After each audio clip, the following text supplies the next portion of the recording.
The legend of the Onryo goes deep into Japanese history. Onryo are believed to be the ghosts and spirits of local women whose death was a violent ordeal, who have returned to Earth from the other world to seek vengeance. Dating back to the 7th century, Onryo didn't initially have a recognizable form. However, after several apparent attacks, one form was finally agreed upon.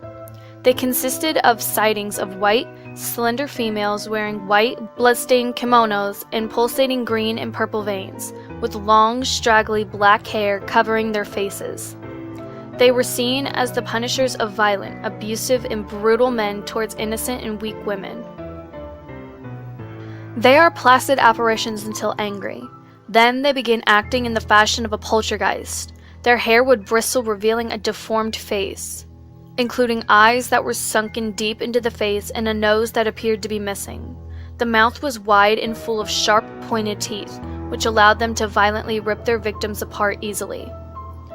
One incident happened quite recently, when a young man by the name of Akio Takahashi was laying in his bed and was woken by a flashing light from outside his window. As he noticed the sullen figure on the floor and wondered how she got there, she was curled in the fetal position. He almost forgot what he had done 2 nights previously.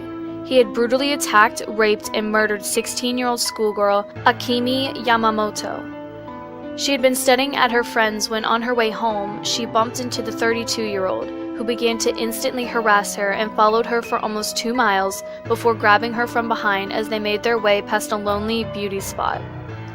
Akemi resisted as much as she could, but pure strength of Akio quickly subdued her.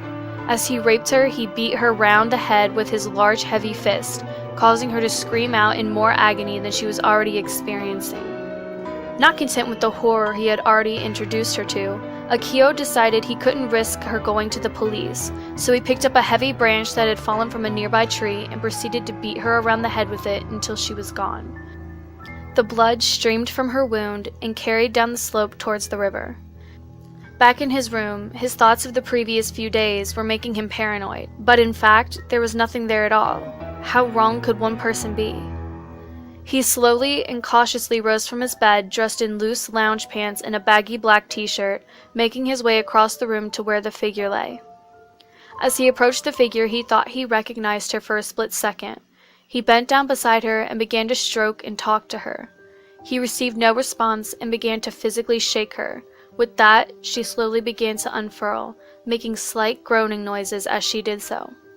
As she moved, Akio retreated, standing as he did so. The figure stood and turned towards him, asking, "Do you remember what you did to me?" Shocked and horrified, Akio froze to the spot and stammered, "Who are you?" "My name is Akemi, and we met the other night." Just at that moment, he realized just what he was facing. An Onryo. The color drained from his face, and his features seemed to fade, making him appear as weak as he thought she had been that fatal night. With that, the figure raised up around 2 feet above the floor and slowly floated across the room towards him. Akio found himself unable to move, entranced by her gaze. Close enough to feel the fear inside him, as though he knew what was about to happen, but was helpless to stop it. In one swift movement, the apparition changed from sweet, pretty, and docile into the raging horror of the legend he had heard so many times before. Her eyes rolled and sunk into their sockets, and a loud shriek escaped her translucent body, making Akio's ears bleed. Next, Akio fell to his knees, clutching his head as a pain seared through it.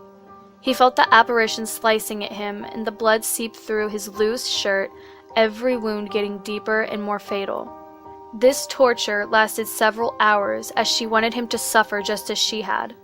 He begged and begged her to either end it or set him free, but he quickly realized there was no chance of him going free, and so resigned himself to the fact he was going to die a horrible and violent death at the hands of a being no one really believed existed in this day and age.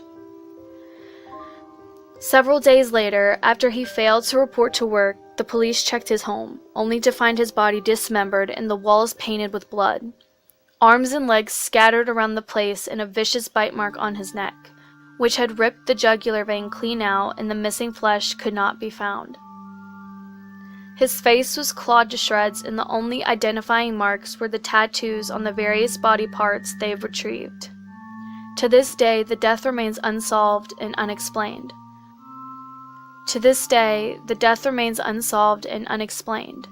Some believe they know what happened, and others say nothing in fear that the Onryo will pay them a visit.